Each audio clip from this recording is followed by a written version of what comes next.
ಹಾಗೆ ನಮ್ಮ ಫ್ಯಾನ್ಸು ಇನ್ಸ್ಟಾಗ್ರಾಮಲ್ಲಿ ಸಾಕಷ್ಟು ಹಾಂ ಹಾಗೆ ಇನ್ನೊಂದು ವಿಷಯನೂ ಕೂಡ ಆ್ಯಡ್ ಮಾಡಬೇಕು. ಹಾಗೆ ನಾನೊಂದು ನನ್ನ ಒಂದು ವಿಡಿಯೋ, ನಾನು ತುಂಬ ಬೇಜಾರಾಗಿದ್ದೀನಿ, ಡಿಪ್ರೆಷನಲ್ಲಿದ್ದೀನಿ ಅನ್ನೋ ಒಂದು ವಿಡಿಯೋ ಹರಿದಾಡ್ತಿದೆ, ಚಂದನ್ ಅವರು ಡಿಪ್ರೆಷನಲ್ಲಿದ್ದಾರೆ ಅಂತ. ಸೊ ಅದೊಂದು ನಾನು ಕ್ಲಾರಿಟಿ ಕೊಡಬೇಕಾಗಿತ್ತು. ಆ ವಿಡಿಯೋ ಮಾಡಿರೋದು ನಾನು 2023ನೇ ಇಸ್ವಿಯಲ್ಲಿ 2023 29 ಆಗಸ್ಟ್ 2023 ಆ ವಿಡಿಯೋನ ನಾನು ನನ್ನ ಇನ್ಸ್ಟಾಗ್ರಾಮಲ್ಲಿ ರಿಲೀಸ್ ಮಾಡಿದ್ದೀನಿ. ಅದು ನನ್ನ ಇನ್ಸ್ಟಾಗ್ರಾಮಲ್ಲಿ ಇವತ್ತಿಗೂ ಇದೆ, ನೀವು ಬೇಕಾದ್ರೆ ನೋಡ್ಬೋದು ಫುಲ್ ವಿಡಿಯೋ.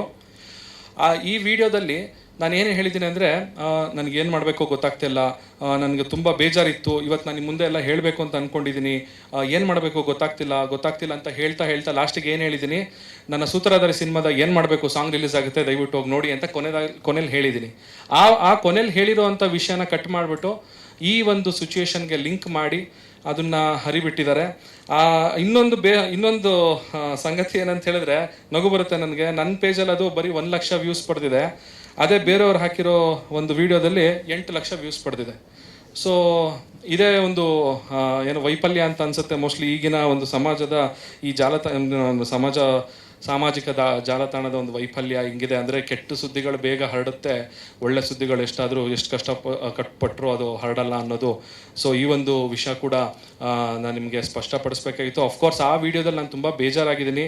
ಇವಾಗ ಬೇಜಾರಿಲ್ಲ ಅಂತಲ್ಲ, ಈಗಲೂ ಕೂಡ ಮನಸ್ಸಲ್ಲಿ ಒಂದು ಬೇಜಾರಿದೆ. ಸ್ವಲ್ಪ ಸಮಯ ಕೂಡ ತಗೊಳ್ತೀನಿ ನಾನು ಇದರಿಂದ ಹೊರಬರಲಿಕ್ಕೆ. ಹೊರಬರಬೇಕು ಅಂತ ಹೇಳಿದರೆ ನಿಮ್ಮೆಲ್ಲರ ಒಂದು ಸಪೋರ್ಟ್ ನನಗೆ ಬೇಕು. ಮತ್ತು ಸದ್ಯದಲ್ಲೇ ನನ್ನ ಸಿನಿಮಾಗಳು ಕೂಡ ರಿಲೀಸ್ ಇದೆ, ಹೊಸ ಸಾಂಗ್ಗಳು ಕೂಡ ಬಿಡ್ತೀವಿ. ನಿವೇದಿತ ಕೂಡ ಅವರು ಕೂಡ ಹೊಸ ಪ್ರಾಜೆಕ್ಟ್ಗಳನ್ನ ಮಾಡ್ತಾ ಇದ್ದಾರೆ. ಸೊ ನಿಮ್ಮೆಲ್ಲರ ಸಹಕಾರ ನಮ್ಮ ಮೇಲಿರಲಿ. ಮತ್ತೊಮ್ಮೆ ನಾನು ಹೇಳ್ತೀನಿ, ಎಲ್ಲ ಮಾಧ್ಯಮದವ್ರಿಗೂ ಸಪೋರ್ಟ್ ಮಾಡಿದವ್ರಿಗೆ ತುಂಬ ಧನ್ಯವಾದಗಳು. ಎಲ್ಲೋ ಅಲ್ಲಿ ಇಲ್ಲಿ ಕೆಲವು ಯೂಟ್ಯೂಬ್ ಚಾನಲ್ಗಳು ಬೇಕು ಅಂತ ಈ ವದಂತಿ ಫ್ಯಾಕ್ಟ್ರಿಗಳಾಗ್ಬಿಟ್ಟಿದ್ದಾರೆ. ಅವರು ವದಂತಿಗಳನ್ನ ಸೃಷ್ಟಿ ಮಾಡಿ ಹರಿಬಿಡೋದೇ ಅವ್ರ ಕೆಲಸಗಳಾಗೋಗ್ಬಿಟ್ಟಿದೆ. ಆ ಥರದವರು ಈ ಥರ ಒಂದು ಸಿಚುವೇಶನ್ಗಳನ್ನ ಬಂಡವಾಳ ಮಾಡ್ಕೊಳ್ತಾ ಇದ್ದಾರೆ. ಇದು ಸಾಮಾನ್ಯ ಜನರಿಗೂ ಗೊತ್ತಾಗುತ್ತೆ, ಬಟ್ ಸ್ಟಿಲ್ ನಮ್ಮ ಕಡೆಯಿಂದ ನಾವು ಹೇಳೋದು ನಮ್ಮ ಒಂದು ಕರ್ತವ್ಯ ಆಗಿದೆ.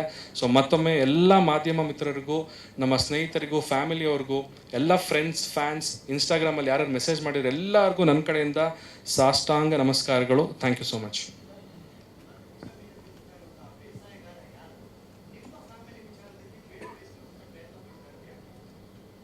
ಇದು ನಮಗೂ ಗೊತ್ತಿಲ್ಲ, ಇದು ಆ ವ್ಯಕ್ತಿ ಯಾರು ಅಂತ ಐಡಿಯಾನೂ ಇಲ್ಲ. ಯಾಕಂದರೆ ನಾವಿಬ್ಬರು ಜೊತೆಲಿದ್ದಾಗ ಸೊ ಅವರು ಯಾವ ರೀತಿ ಇವಾಗ ಬೇರೆಯವರ ಒಂದು ಬೇರೆ ವ್ಯಕ್ತಿಯನ್ನು ಇಟ್ಕೊಂಡು ಇವ್ರ ಜೊತೆ ಒಂದು ಸಂಬಂಧನ ಕಲ್ಪಿಸ್ತಾ ಇದ್ದಾರಲ್ಲ, ಅವರು ಆ ಬೇಸ್ ಯಾರು ಅಂತಲೂ ಗೊತ್ತಿಲ್ಲ. ಫಸ್ಟ್ ಆ ಪೋಸ್ಟ್ ಯಾವ ಯೂಟ್ಯೂಬ್ ಚಾನಲ್ ಅಥವಾ ಯಾವ ಇನ್ಸ್ಟಾಗ್ರಾಮ್ ಪೇಜ್ ಅದನ್ನು ಸ್ಟಾರ್ಟ್ ಮಾಡ್ತು ಅಂತ ಗೊತ್ತಿಲ್ಲ. ಯಾರೋ ಒಬ್ಬ ವ್ಯಕ್ತಿ ಸ್ಟಾರ್ಟ್ ಮಾಡಿದ ತಕ್ಷಣ ಈ ಕಂಟೆಂಟ್ ಚೆನ್ನಾಗಿದೆಯಲ್ಲ, ನಾವು ಹಾಕೋಣ, ನಮಗೂ ಲೈಕ್ಸ್ ಬರುತ್ತೆ ಅಂತ ಅಂದ್ಬಿಟ್ಟು ಮಾಡಿದವರೇ ಜಾಸ್ತಿ ಜನ ಇದ್ದಾರೆ. ಸೊ ಇಲ್ಲಿ ನಾವಿಬ್ಬರು ಪರಸ್ಪರ ಮ್ಯೂಚುವಲ್ ಕನ್ಸೆಂಟಿಂದ ನಾವು ವಿಚ್ಛೇದನ ಪಡೆದಿರೋದು. ಎಲ್ಲೋ ಒಂದು ಕಡೆ ಅವ್ರಿಗೆ ಬೇಸರ ಆಗಿರ್ಬೋದೇನೋ, ಅಯ್ಯೋ ಏನೂ ಸಿಕ್ಲಿಲ್ವಲ್ಲ ಇವರಿಂದ, ನಾವು ಕಂಟೆಂಟ್ನ ತೆಗಿಯೋಕ್ಕೇನೂ ಸಿಕ್ಕಿಲ್ವೋ ಅನ್ನೋ ಒಂದು ಕೆಟ್ಟ ಮನಸ್ಥಿತಿ ಇರುವಂಥ ಕೆಲವು ಜನಗಳಿದ್ದಾರೆ. ದಯವಿಟ್ಟು ಅದನ್ನು ಮಾಡಬೇಡಿ.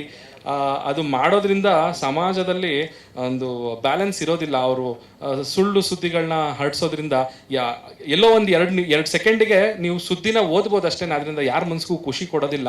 ದಯವಿಟ್ಟು ನಾನು ಅಬ್ಸರ್ವ್ ಮಾಡ್ದಂಗೆ ಈ ಥರ ಒಂದು ಪಬ್ಲಿಕ್ ಲೈಫಲ್ಲಿ ಇದ್ದಾಗ ಇದೆಲ್ಲ ಕಾಮನ್ ಆಗಿರುತ್ತೆ. ಯಾಕಂದರೆ ಪ್ರತಿ ವರ್ಷ ಅದು ಬೆಂಗಳೂರು ಫ್ಯಾಮಿಲಿ ಕೋರ್ಟಲ್ಲೇ 8,000 ಡಿವೋರ್ಸ್ ಕೇಸ್ಗಳು ಫೈಲ್ ಆಗುತ್ತಂತೆ. ಅದರಲ್ಲಿ ಈ ರೀತಿ ಪಬ್ಲಿಕ್ ಫಿಗರ್ಸ್ ಆದವ್ರದ್ದು ಮಾತ್ರ ಸುದ್ದಿಗಳು ಈ ರೀತಿ ಬರುತ್ತೆ. ಸೊ ಅದೇನು ಮಾಡೋಕ್ಕಾಗಲ್ಲ, ಅದು ನಾವು ಪಡ್ಕೊಂಡು ಬಂದಿರೋದು.